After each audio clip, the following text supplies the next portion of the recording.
So viele von euch haben sich ein Tutorial zu meiner Wither Farm in Skytech gewünscht. Deshalb sind wir jetzt hier.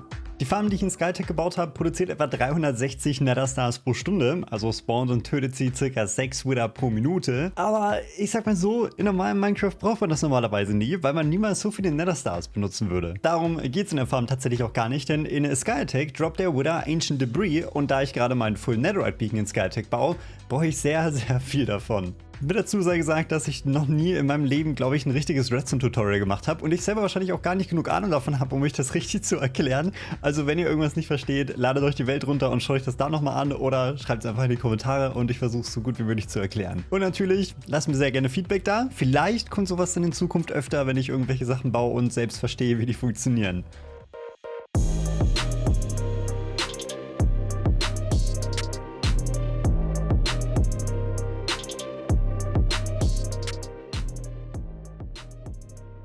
Für die Leute, die den Livestream verfolgen, die wissen vielleicht, dass die Farm eigentlich komplett selbst designt war und deswegen auch ein riesen Struggle, weil ich mich noch nie so intensiv mit Redstone auseinandergesetzt habe wie in Skytech. Grundsätzlich gibt es auch zwei Versionen von der Farm. Es gibt diese eine Basic-Version, bei der ihr selbst ein bisschen mehr aufpassen müsst, wann ihr euren Sourcing platziert, weil theoretisch was schief gehen könnte. Und es gibt diese komplett AFK-Version, wo ihr einfach nur mit einem gelockten Rechtsklick-Button hier stehen könnt und Wither after Wither hier drin beschwören und dann einfach eben die 360 pro Stunde töten. Normalerweise könnte man so eine Farm sogar noch besser und effizienter bauen, indem man sie in der Bedrock-Decke des Nethers baut, aber da wir hier eine Skyworld spielen, gibt es das natürlich nicht und das einzige Bedrock, das man dafür benutzen kann, ist eben das Endportal, das normalerweise im End steht. Erstmal ganz basic erklärt, wie die Farm funktioniert. Wir haben einfach nur ein paar Pistons, die unseren Soul Sand in einem bestimmten Timing in eine richtige Form drücken und zwar eben in die Form, die man normalerweise für einen Wither benutzen würde. Man kann Wither ja entweder aufrecht oder liegend beschwören. Wir beschwören den eben in dem Fall liegend, damit er später in dem Bedrock feststeckt und da nichts kaputt machen kann. Es ist auch super wichtig, dass der Wither genau in der Mitte beschworen wird, sonst kann er sich zum Beispiel rausbuggen und dann alles kaputt schießen. Das wollen wir auf keinen Fall. Also drücken diese ganzen Pistons den Soul Sand, wie gesagt, einfach nur in diese Position. Und danach feuern wir mit Dispensern ein paar Wither Skeleton Skulls und beschwören so automatisch den Wither. Und getötet wird er dann noch Entity Cramming, weil wir hier eben 24 Minecarts auf einem Fleck haben, die den Wither dann sofort töten, sobald er da ist. Oder nicht sofort, aber sie machen ihm sehr viel Damage. Das Ganze wiederholen wir dann immer und immer wieder, bis wir eben so viele Netherstars haben, wie wir wollen. Ich glaube, das Design ist relativ cool. Für die Redstone-Cracks unter euch, ladet euch auch super gerne die Welt runter und verbessert dann Design, was wenn ihr Bock drauf habt. Gerade mit dem Mechanismus hier bin ich nicht so super zufrieden. Der ist nämlich dafür da, zu timen, wann die Wither sterben und ist halt einfach nur ein riesen Kondensator. Ich glaube, das kann man auf jeden Fall ein bisschen cleaner mit einer Hopper-Clock oder so lösen, aber da habe ich mich noch nicht ganz mit auseinandergesetzt. Gehen wir erstmal rüber ins End und dann zeige ich euch, wie ihr die erste Version aufbauen könnt, bei der ihr manuell was machen müsst und bei der zweiten, wo alles komplett AFK funktionieren würde. Zuallererst müsst ihr natürlich, nachdem ihr den Ender Drain getötet habt, hier ein kleines Loch ausheben. Ich habe das Ganze einen Block größer als das Portal gemacht, weil es gut in das Design gepasst hat, das ich in Skytech gebaut habe. Und dann geht ihr einfach so 5 Blöcke circa runter. 4 Blöcke würden auch reichen, aber 5 wären noch sogar ein bisschen besser. Die große Fläche hier hinten ist für unseren Timing-Mechanismus später. Darum kümmern wir uns jetzt aber nicht, sondern wir fangen einfach mal direkt an, genau in der Mitte des Portals einen Piston zu platzieren. Wie gesagt, super wichtig, dass ihr genau in der Mitte davon seid, also achtet auch unbedingt darauf. An einem Piston kann es ein Goldblock, das kann egal welcher Block sein, das ist einfach der Block, auf dem euer Wither später spawnt oder steht. Ich fand einen Goldblock ganz cool, deswegen haben wir einfach den genommen. Mit einem Block Abstand platziert ihr dann hier unten ein paar Hopper. Die werden einfach nur der Output für eure Farm sein, also den könnt ihr irgendwo in die Kiste leiten, wohin auch immer. Da kommen einfach später eure Netherstars raus, also könnten wir hier beispielsweise auch eine Kiste anschließen. Dann machen wir auf den Hopper unter dem Goldblock eine Schiene und darauf einen Hopper-Minecart. Die Schiene wieder weg, jetzt kommt ein Button an den Piston dran, wir drücken einmal drauf und jetzt ist der Goldblock in dem Hopper-Minecart reingeglitscht und alle Items, die auf dem Goldblock landen, also eure Netherstars später, die landen dann eben in dem Hopper und später in eurer Kiste. Als nächstes platzieren wir 4 Walls um diesen Goldblock außenrum. Die können erstens den Wither selbst ein bisschen festhalten, damit er nicht wegfliegt und sie halten unsere Minecarts in place, denn die benutzen wir, um den Wither zu töten. Das heißt, hier drauf eine Schiene und jetzt 24 Minecarts auf diese Schiene platzieren.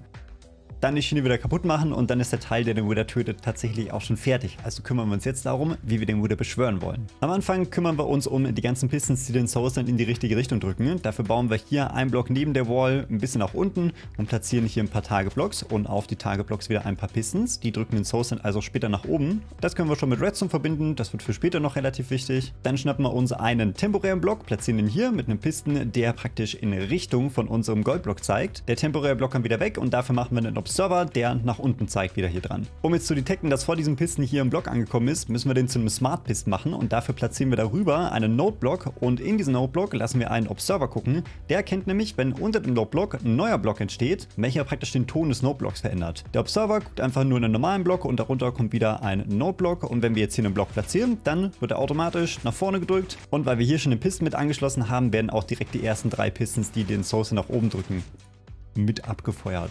Dann können wir direkt weitermachen mit den Pistons, die den Source Send nach vorne drücken sollen. Also hier einfach 3 Stück auf Höhe des Node-Blocks oder des Observers platzieren. Und diagonal darüber, direkt an das Bedrock, können wir schon mal die Dispenser machen, die später unsere Wither Skulls platzieren. Die müssen natürlich nach unten zeigen, damit sie den Wither auch richtig beschwören können. Und in die Ecke davon, zwischen Dispenser und Piston, können wir jetzt einfach ein paar Tageblocks platzieren. Und um die ganzen Sachen hier oben zu befeuern, bauen wir hier nochmal ein paar Blöcke ab, nehmen uns wieder einen Observer, nehmen dafür jetzt das Signal aus dem Node-Block, der zeigt also auch wieder nach unten. Schnappen uns dann 2 Repeater, die wir beide auf Full Delay stellen. Die leiten den Signal in einem Block, auf dem Piston steht. Und mit einem Block Abstand haben wir dann auch wieder einen Observer, der praktisch erkennt, wenn dieser Piston hier ausgefahren ist. Dann einfach wieder 2 Blöcke, die wir irgendwie zum Bauen benutzen können und dann das Ganze hier oben mit Redstone verbinden. Wenn wir jetzt später unseren Source Send nach hier vorne schieben, dann erkennt dieser letzte Piston, wenn ein Block vor ihm ist, der schiebt ihn also nach vorne. Die anderen Pistons schieben die 3 Blöcke, die hier normalerweise sind, direkt nach oben und die anderen schieben sie nach vorne. Und die Dispenser feuern auch, hat man gerade gehört, dass sie einmal doppelklicken.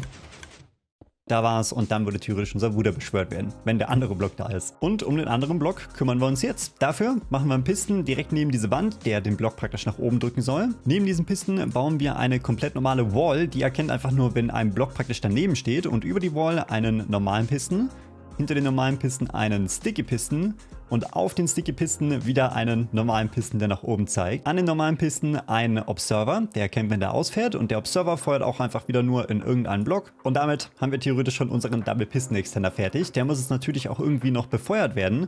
Dafür nehmen wir wieder einen Observer, der sich diese Wall hier anguckt. Das heißt, wenn die Wall sich hier verändert, dann gibt der ein Signal nach unten aus und das leiten wir in einen Tageblock. Der steht unter dem Piston. Bei Redstone hier drüben hin und dann einen Repeater auf einem Tick Delay. Das ist sehr wichtig. Jetzt leiten wir das Signal mit Fackeln einfach nur hoch, also Fackel auf dem Block, in den der Repeater zeigt, nochmal einen Block, nochmal eine Fackel, nochmal einen Block, dann einen Block zwischen Piston und Fackel platzieren und darauf einen Repeater, der in diesen Piston zeigt und das Ganze mit Max Delay. Und dann ist der Teil, der unseren Wither beschwören soll, tatsächlich auch schon komplett fertig. Wenn jetzt also der 4. Block unter dem Node-Block ankommt, dann wird der nach vorne gedrückt, der Double Piston Extender drückt den Block hier nach oben und die Pistons würden alle anderen Blöcke in die richtige Form drücken. Den Source Send müssen wir natürlich auch noch hinbekommen, deswegen gehen wir 4 Blöcke in diese Richtung hier, platzieren da dann eine Torch, das wird praktisch unser Input, also hier platzieren wir später den Source Send. Das heißt auch, wir können einen Block über der Torch schon mal unseren Piston platzieren, dann direkt hinter der Fackel einen Block und neben dem Piston nochmal einen Block, da einfach ein Redstone Dust drauf und das ist schon unser fertiger Smart Piston, der einfach, sobald ein Block platziert wird, diesen nach vorne schiebt. Jetzt schnappt man uns noch einen Repeater, der aus diesem Tageblock hier rauszieht, dazwischen 2 Redstone und dann nochmal einen Repeater auf Stufe 2. Und damit sind wir tatsächlich komplett fertig. Wenn wir jetzt hier also Source Send platzieren, dann schieben wir den die ganze Zeit nach vorne und sobald wir den 4. platziert haben, schieben wir rüber, unsere Dispenser feuern, aber die haben gerade keine Wither Skulls gehabt. Und rein theoretisch würden wir dann beschwören. Wenn ihr die Farm das erste Mal in Betrieb nehmt, dann ist super wichtig, dass ihr eine Sache beachtet, weil wenn wir jetzt hier einfach nur nach vorne schieben, dann haben wir diese 3 Source Send schon da, aber der letzte oder der erste Source Send ist noch nicht komplett vorgeschoben worden, weil wir eben erst so einen kleinen Puffer aufbauen müssen.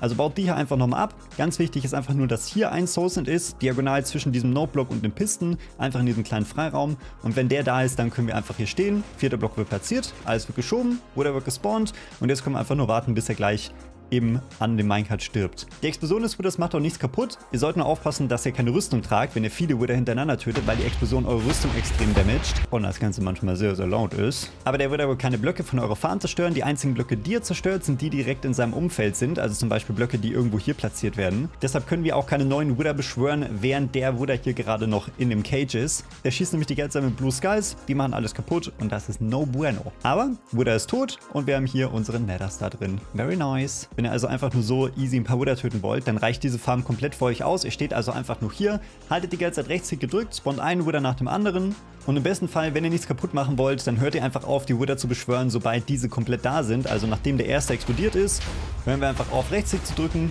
dann wird auch nichts Schlimmes passieren, wir können die Farm nicht verstopfen. Es ist zwar sehr unlikely, dass ihr was kaputt macht damit, weil sich die Farm normalerweise selber repariert, aber es gibt einen kleinen Edge Case, in dem das passieren kann und dann schiebt ihr einfach Source Send über hin und das ist auch nicht unbedingt so cool. Damit das Ganze gar nicht passiert, passieren kann, bauen wir jetzt also einen kleinen Mechanismus, der zählt, wie viel Sourcen wir platziert haben, also wie viel wir praktisch schon beschworen haben. Dann warten wir, bis die ganzen Wither tot sind und erst dann geben wir den Input für den Sourcen wieder frei und können neu beschwören. So passiert nie irgendwas. Ist vielleicht ein bisschen overcomplicated, aber es funktioniert und deshalb bin ich relativ zufrieden damit. Wir fangen dafür mit einem relativ kleinen Mechanismus an, der zählen soll, wie viele Items wir platzieren. Dafür also einen Dropper, der nach vorne zeigt und einen Hopper, der wieder zurück in den Dropper geht, damit das also so theoretisch ein Infinity Loop wäre. Unter die beiden bauen wir zwei Comparator, die in Richtung von unserem Wither zeigen. An die Comparator zwei Blöcke und auf den neben dem Hopper bauen wir eine kleine Fackel. Hinter die Comparator kommen auch wieder zwei Blöcke, darauf auch wieder zwei Comparator und an die Blöcke zwei Hopper, die ineinander zeigen. Das ist super wichtig, damit die ihre Items die ganze Zeit hin und her jonglieren würden. Auf die beiden Hopper auch wieder ein Block und damit sind wir theoretisch schon fertig. In den Dropper legen wir jetzt die Anzahl an Items rein, die wir praktisch zählen wollen. Ich habe immer 26 benutzt, da könnt ihr selbst ein bisschen rumtesten. 26 funktioniert aber ganz gut, dass wir so 6 bis 7 Wither beschwören und nichts kaputt machen. Theoretisch könnt man mehr machen, theoretisch könnt man weniger machen. Testet einfach ein bisschen rum, wenn ihr Bock drauf habt. In die beiden Hopper, die ineinander zeigen, muss auch nochmal ein ganzes Item. Ein halbes gibt's ja schlecht. Und jedes Mal, wenn wir jetzt hier einen Source platzieren, dann seht ihr, dass das White Concrete in unserem Dropper praktisch einen weniger wird. Und sobald wir alle davon in unseren Hopper gebracht haben, wollen wir irgendwas machen und das bauen wir jetzt. Dafür kommt nämlich ein kleiner T-Flip-Flop hier drüben hin. Wir machen einen Redstone praktisch unter die Fackel, neben diesem Comparator.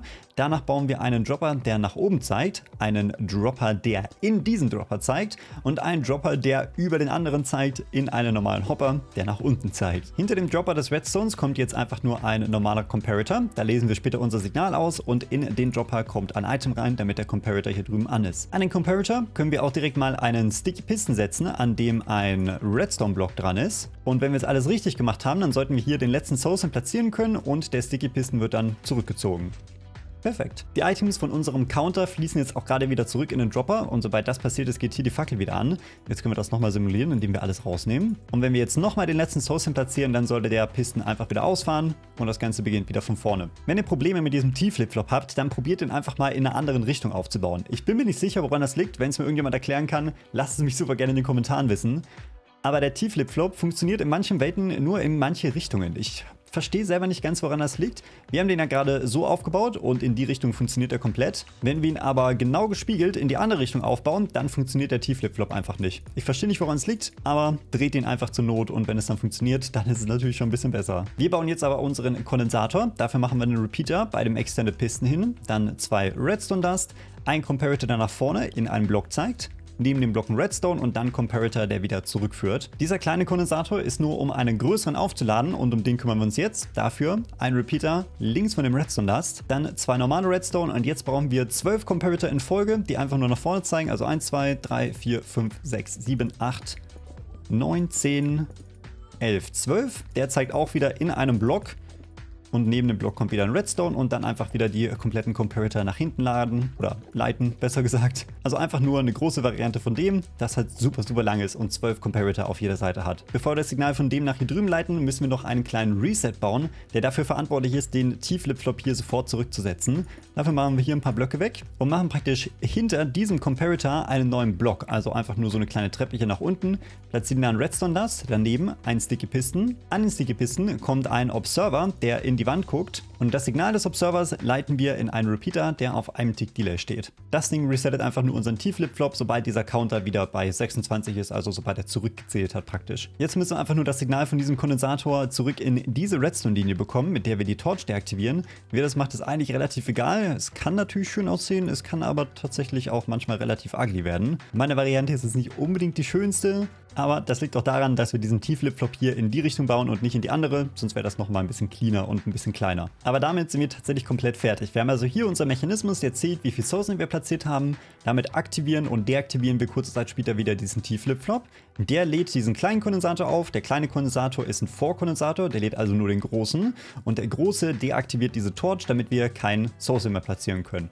Wenn wir also alles richtig gemacht haben, dann können wir uns jetzt einfach hier hinstellen, rechts gedrückt halten, bis wir 26 Sourcen platziert haben, die ganze Zeit Wither beschwören und danach wird diese Fackel hier eben deaktiviert, sodass nichts Neues platziert wird und sobald die Wither tot sind, geben wir das Signal wieder frei und wir können wieder sofort automatisch selbst wieder Sourcen platzieren. Also probieren wir einfach mal aus. Wir halten rechtsklick gedrückt, die Sounds sind gerade aus, damit die Wither nicht super laut sind. Wir haben den ersten Wither, wir haben den zweiten Wither, wir schieben die ganze Zeit weiter, wir haben den dritten Wither, wir schieben wieder weiter, wir haben den vierten Wither.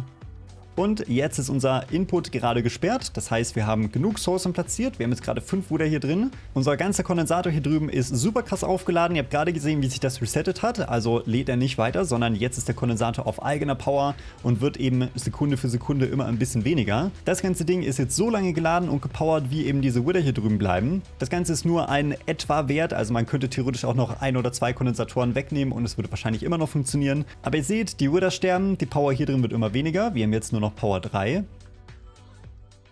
Der letzte Wither ist tot und unser Kondensator geht jede Sekunde aus. There we go, das Signal ist weg, unsere Fackel ist wieder freigegeben und jetzt würden wir automatisch anfangen, wieder Sourcent nachzuplatzieren und dann eben direkt den nächsten Wither zu töten. Ja, und das ist auch schon die ganze Magie hinter dieser kompletten Wither-Farm. In Skytech habe ich das Ganze natürlich noch ein bisschen schöner designt, ein bisschen Elemente darum gemacht, damit es irgendwie ein bisschen cooler aussieht. Eine Sache, die man auch immer machen kann, ist zum Beispiel das Redstone-Signal hier irgendwo anders hinzuleiten und dann hier in einen Dropper oder Dispenser Sourcent zu machen, damit jedes Mal, wenn ihr einen Sourcent platziert, direkt ein neuer ausgespuckt wird. Und so würdet ihr eben automatisch auch immer Sourcent nachbekommen und müsst den Slot nicht wechseln. Habe ich in Skytech auch gemacht, ist super, super praktisch und würde ich euch empfehlen, wenn ihr so ein komplett AFK-Setup haben wollt. Ansonsten lasst mir, wie gesagt, super gerne Feedback zu diesem Tutorial in den Kommentaren da. Ich bin sehr gespannt, wie das Ganze ankommt. Und lasst mich gerne wissen, wenn ihr die Wither Farm selbst gebaut habt und ob alles funktioniert. Ich gehe jetzt selbst ein paar Wither töten, der Full Netherite Beacon baut sich nicht von alleine.